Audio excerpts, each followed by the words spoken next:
अस्सलाम वालेकुम, मेरा नाम है राशिद अली। आज की क्लास हमारी है एडोब फोटोशॉप के अंदर लेयर स्टाइल के ऊपर। लेयर स्टाइल को हम किस तरीके से अप्लाई करते हैं टेक्स्ट के ऊपर, ऑब्जेक्ट के ऊपर, और किस किस तरह की टेक्निक को हम यूज़ करते हैं, तो ये हम आज की क्लास में सीखेंगे। तो चलिए स्टार्ट करते हैं।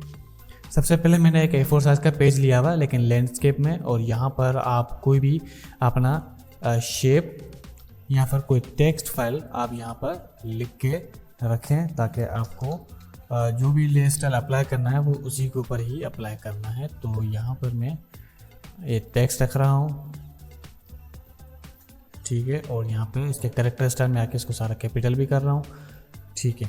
अब यहाँ पे मैंने कैपिटल का एक टेक्स्ट रखा है इंग्लिश के अंदर, फिर एक शेप रखा है, और साथ में मैं इसी टेक्स्ट की डुप्लीकेट ले रहा हूँ। डुप्लीकेट मैंने कैसे लिया है, अल्ट प्रेस किया है और क्लिक दोनों एक साथ मैंने प्रेस किए हैं, अल्ट और प्लस क्लिक, ठीक है ना। मैंने दोनों को एक साथ प्रेस करके मैंने ऐसे डुप्लीकेट बनाया। आपको ज़रा आसान तरीका बताऊं तो कंट्रोल डी प्रेस कर लीजिएगा, सॉरी कंट्रोल जे, तो ऐसे आपकी डुप्लीकेट बन जाएगी और सिंपली लेके आ जाए, ठीक है। तो यहाँ पर मैं यहाँ पर एक उर्दू का टेक्स्ट लिखना चाह रहा हूँ, तो यहाँ पर TEXT ये टेक्स्ट, और यहाँ पर फॉन्ट, और फिर यहाँ पर पैराग्राफ सेटिंग के अंदर आके ये जो आपको बर्गर मेन्यू दिख रहा है यहाँ पर वर्ल्ड रेडी लेआउट पे मुझे क्लिक करना है, तो ऐसे मेरा उर्दू का टेक्स्ट बिल्कुल सीधा आ जाएगा, ठीक है। तो इसको मैं करता हूँ थोड़ा सा बड़ा, ये आ जाएगा इधर और ये आ जाएगा इधर, ठीक है। तो ये सारा कुछ अलाइन हो चुका है।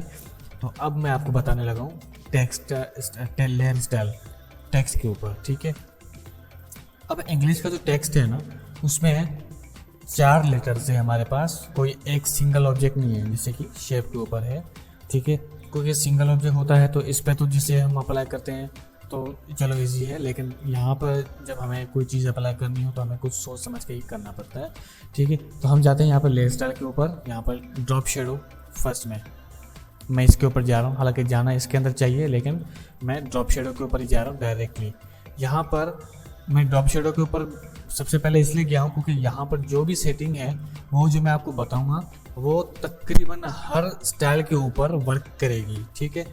तो यहाँ पर ब्लेंड मोड्स हमें दिए हुए हैं, ये चीज़ मैं पहले बता चुका हूँ लेकिन मैं फिर से बता रहा हूँ कि यहाँ पर हमारे पास 1 2 3 4 5 टोटल 5 सेट्स हैं। फर्स्ट वाला जो है हमारा टॉप पे वो तो बिल्कुल नॉर्मल है। दूसरे वाला जो है वो डार्क मल्टीप्लाई कलर्स को सेट करने के लिए होता है। तीसरे नंबर पे जो है वो लाइट कलर को सेट करने के लिए होता है। चौथे नंबर पे कलर को मिक्स करने के लिए इस्तेमाल किया जाता है, और पांचवें कलर पे कलर को मिक्स तो करता है लेकिन हाई कंट्रास्ट पे करता है, और उसके बाद जो सबसे लास्ट वाला है वो कलर को चेंज करने के लिए इस्तेमाल किया जाता है, ठीक है। तो इन सब का इस्तेमाल हम करेंगे बिल्कुल बाद में, जहाँ अब इसका इस्तेमाल होगा। अभी सब समझ लो कि ब्लेंड मोड का इस्तेमाल बस इतना ही होता है कि ये कलर को मिक्सिंग के लिए इस्तेमाल किया जाता है, ठीक है। अभी हमारे पास सिर्फ ब्लैक है और बैकग्राउंड वाइट, तो अभी कलर की कोई खास मिक्सिंग नहीं होगी, तो इसको फिलहाल इग्नोर करें।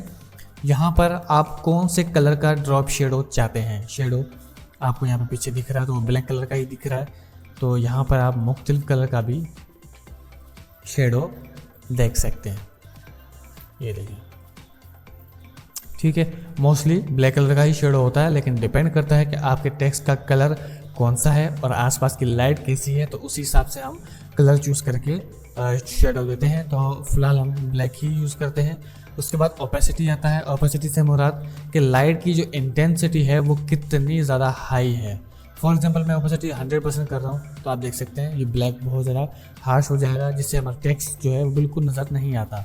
तो इसको आपने बिल्कुल हल्का ही रखना है, इतना भी रख सकते हैं, इतना भी रख सकते हैं, या फिर इतना भी रख सकते हैं, वो डिपेंड करता है कि आपको कितना रखना है, ठीक है। तो ये मैं इतना ही रखता हूँ 25 के आसपास।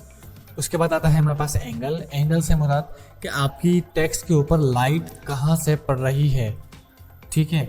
अगर लाइट ऊपर से है तो शेडो आपका नीचे की तरफ दिखेगा, अगर लाइट नीचे की तरफ से है तो शेडो आपका ऊपर की तरफ दिखेगा।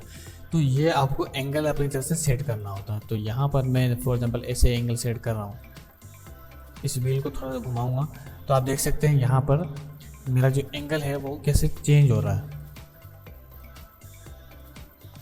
ठीक है। अगर आपके पास ये एंगल चेंज नहीं हो रहा तो इसका मतलब ये है कि आपका जो डिस्टेंस है वो 0 है। अब देखें ये एंगल बिल्कुल भी चेंज नहीं हो रहा, क्यों? क्योंकि डिस्टेंस 0 है। तो यहाँ पर डिस्टेंस 0 का मतलब ये है कि जो लाइट है वो टेक्स्ट के बिल्कुल फ्रंट के ऊपर है, तो जब लाइट फ्रंट के ऊपर होती है तो आप कोई सा भी एंगल रखो तो ज़ाहिर सी बात है वो आपको फ़र्क नज़र नहीं आएगा, तो आपको डिस्टेंस थोड़ा रखना पड़ता है। अब आप देख सकते हैं कि टेक्स्ट कितना दूर जा रहा है टेक्स्ट से, ठीक है। और अब मैं जब डायरेक्शन रखूँगा तो यहाँ पर फ़र्क आपको महसूस होगा, ये देखिए, ठीक है। यहाँ पे आपको यहाँ पर प्रीव्यू भी दिखा रहा है और यहाँ पर भी आपको प्रीव्यू दिखा रहा है। अच्छा, जब ये चीज़ हो गई तो उसके बाद ग्लोबल, फ़िलहाल इसको इग्नोर करो क्योंकि अगर मैंने ये अभी बताया तो आपको समझ में नहीं आएगा, ये मैं आपको बाद में बताता हूँ जब हम उर्दू वाले टेक्स्ट के ऊपर आएंगे, ठीक है।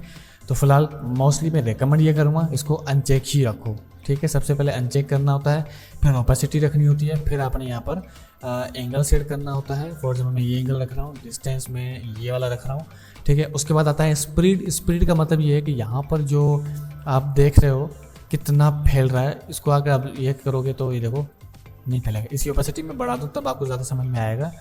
तो अब देखो ये स्पीड में कर रहा हूँ तो ये बहुत ज़्यादा हार्श हो रहा है। इसका मतलब ये है कि लाइट कितनी करीब आ रही है अपने टेक्स्ट के, और जब मैं इसको ऐसे करूँगा बिल्कुल ज़ीरो पे लेके जाऊँगा तो इसका मतलब लाइट पीछे जा रही है टेक्स्ट के, ठीक है।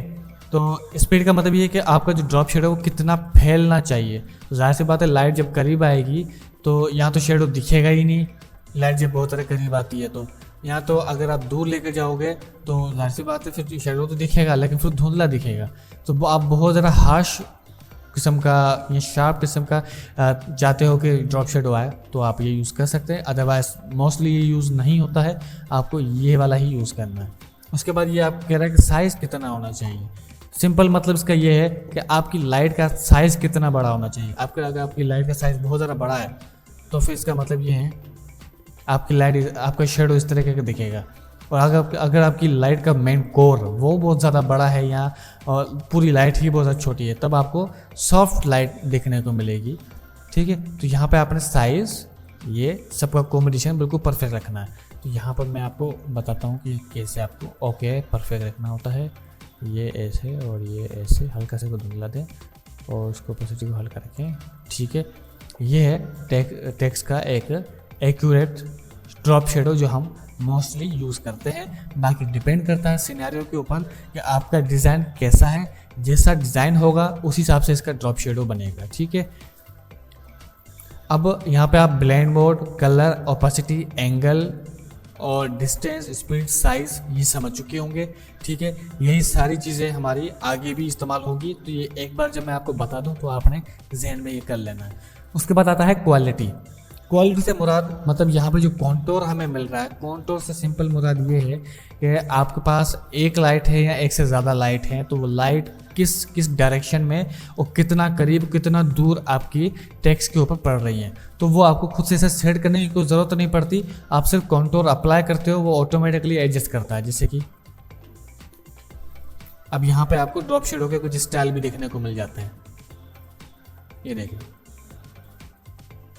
ठीक है। तो इसमें से भी आप कोई सा भी कॉन्टोर यूज़ कर सकते हो। इसका बाकायदा प्रैक्टिकल मैं आपको बाद में बताऊंगा, फिलहाल बस आपको समझा रहा हूँ कि इसके काम क्या क्या है, ठीक है। यहाँ पर जो दो लाइनें आपको नजर आ रही हैं, देखो यहाँ पर भी आपको दो लाइन नजर आ रही हैं, यहाँ पर आपको एक लाइन बिल्कुल अंदर नजर आ रही है, देखो यहाँ पर भी तो सेम वैसा ही है। जो आपको पैटर्न यहाँ पर दिखेगा वही पैटर्न आपको यहाँ पर भी दिखेगा।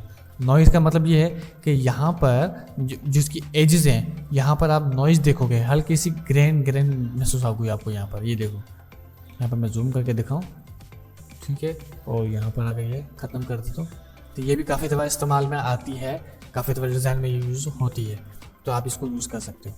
अब ये अगर आपको सेटिंग समझ में आ चुकी है तब मैं आपको ले चलता हूँ अपने इनर शेडो की तरफ। इनर शेडो और ड्रॉप शेडो में सिर्फ इतना फ़र्क है कि ड्रॉप शेडो टेक्स्ट के बाहर होता है और इनर शेडो टेक्स्ट के अंदर होता है। बाकी सेटिंग सेम टू सेम, कुछ भी इसके अंदर ऐसा चेंज नहीं है जो मैं आपको बोलूँ कि इसके अंदर एक्स्ट्रा कोई फीचर है तो मैं आपको ये चीज़ बताऊँ। सेम टू सेम वही ब्लेंड मोड, वही कलर, वही ओपेसिटी, वही एंगल, वही डिस्टेंस, वही स्पीड, वही चौक, सब कुछ सेम इसका वही है, ठीक है। अब यहाँ पर जाहिर सी बात है अगर आप कलर रखना चाह रहे हो दूसरा कोई नहीं रख सकते, क्यों? क्योंकि ब्लेंड मोड मल्टीप्लाई दिया हुआ है। मल्टीप्लाई जो होता है वो ब्लैक और वाइट के लिए यूज़ किया जाता है, तो यहाँ पर आपको उसको नॉर्मल की तरफ चेंज करना है और यहाँ पर आपने डिस्टेंस 0 देना है, ठीक है, दे दिया 0। और ये स्पीड भी आपने 0 करना है। सारी वैल्यू आपने सबसे पहले 0 करनी होती है, उसके बाद आपने डिस्टेंस थोड़ा आगे करना होता है। ये देखो आप देख सकते हैं, मैं आपको दूर से दिखाता हूँ। ठीक है, तो यहाँ पर मैं ड्रॉप शेडो पहले ख़त्म कर दूँ। अब यहाँ पर देखो ये डिस्टेंस, ये स्पीड और ये हल्का सा धुंधलापन, ये देखिए। अब इसको मैं ब्लैक के साथ ही थोड़ा मर्ज करने की कोशिश करता हूँ। ये देखो, तो ड्रॉप शेडो ज़्यादातर इस तरीके का इस्तेमाल किया जाता है। ठीक है, इस पे जिस तरह का आप कलर अप्लाई करोगे आपको उस तरह का इफेक्ट नज़र आएगा। ये देखें,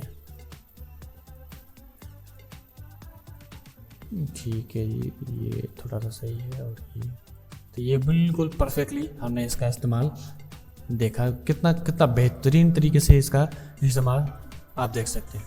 ठीक है, ये है इनर शेडो। अच्छा, अब ये हो गया तो उसके बाद आता है आउटर ग्लो।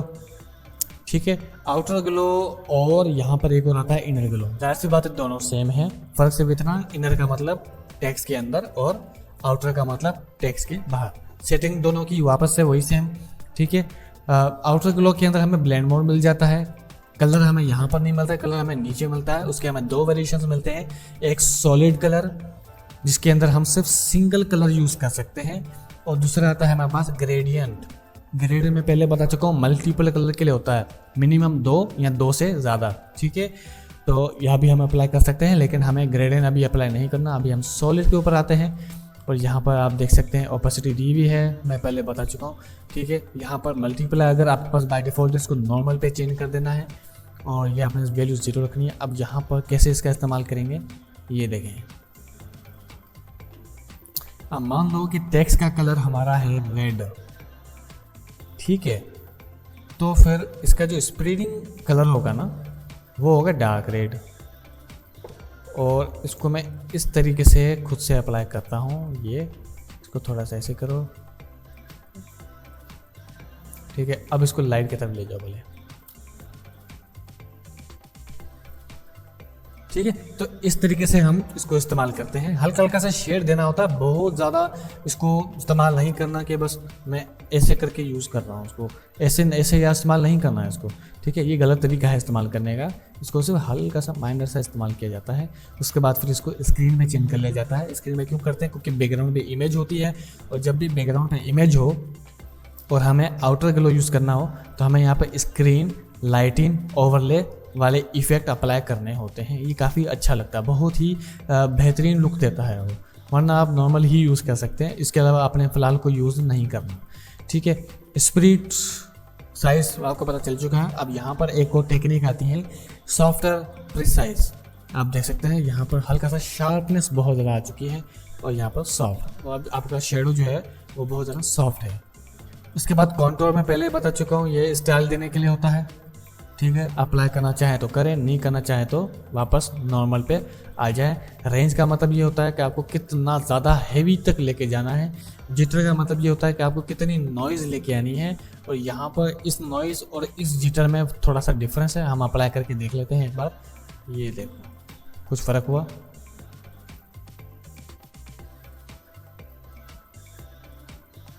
ठीक है, तो यहाँ पर जो ग्लास इफेक्ट देख रहे हो ये इसी को एडजस्ट करने के लिए होता है। अगर आप यहाँ पर नॉइज़ बढ़ा दोगे तो फिर आपको नॉइज़ इफेक्ट भी देगा। बहरहाल हम इसको 0 पर ही रखते हैं। ठीक है, ये इनफ लग रहा है मुझे। ठीक है, और यहाँ पर आपने ज़्यादातर किसी भी टेक्स्ट के ऊपर पीछे नॉइज़ देखी होगी, वो ज़्यादातर इस तरीके से ही अप्लाई की जाती है आउटर ग्लो के अंदर, यहाँ पर नॉइज़ वाले के अंदर। ठीक है, तो अब बढ़ते हैं अपने इनर ग्लो के ऊपर। और जैसे कि मैंने पहले बताया, देखो बाय डिफ़ॉल्ट स्क्रीन दिया हुआ है, यहाँ पर हम ये वाला कलर अप्लाई करते हैं, और यहाँ पर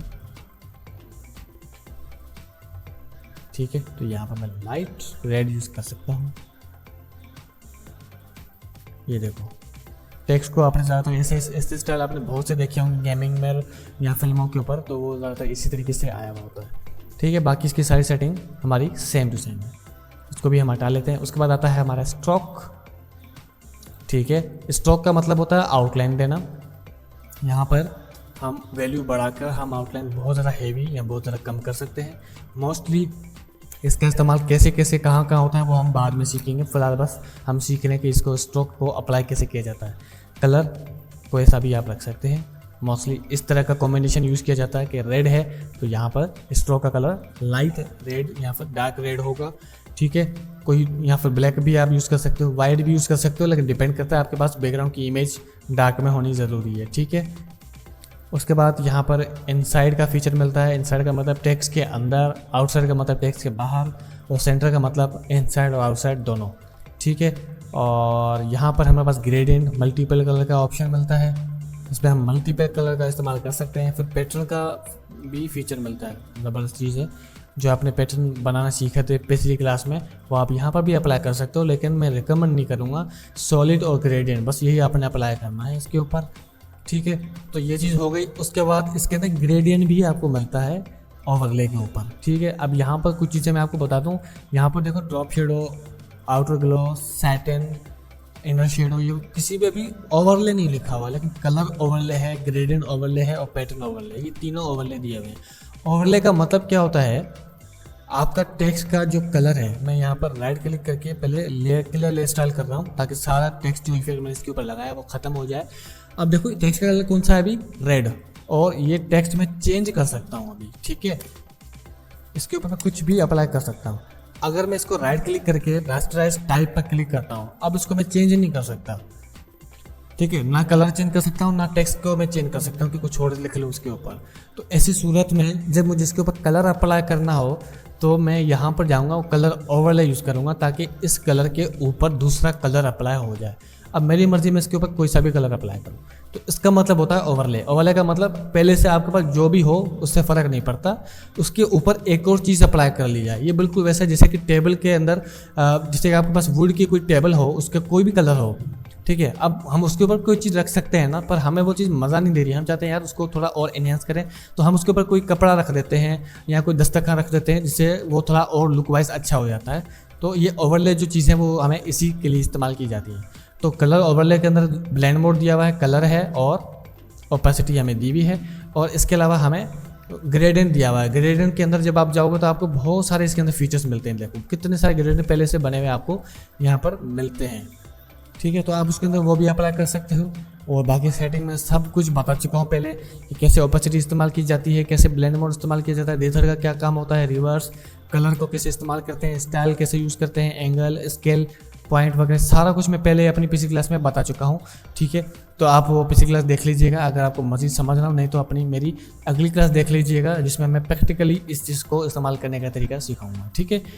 तो ये हमारा यह चीज़ हो गई। पैटर्न को कैसे इस्तेमाल करते हैं मैं पहले बता चुका हूँ, ये भी चीज़ मैं बता चुका हूँ। बस सब कुछ सेम टू सेम वैसा ही है जैसे कि मैंने पिछली क्लास में बताया था, ठीक है। उसके बाद आता है सैटिन। सैटिन का मतलब होता है ग्रहण लगाना। आप देख सकते हो यहाँ पर रेड ज़्यादा शो हो रहा है, लेकिन यहाँ पर रेड कम शो हो रहा है, क्यों, ब्लैक की वजह से। तो ये देखो यहाँ पर मैंने ओपेसिटी बढ़ाई, यहाँ पर देखो रेड ज़्यादा शो हो रहा है और रेड कम शो हो रहा है। तो इसको आप कम ज़्यादा भी कर सकते हो, ये देखो ऐसे करके, ठीक है। तो ये भी एक बहुत ही प्यारा सा इफेक्ट है, बहुत ही कम यूज़ होता है लेकिन बेहतरीन चीज़ है।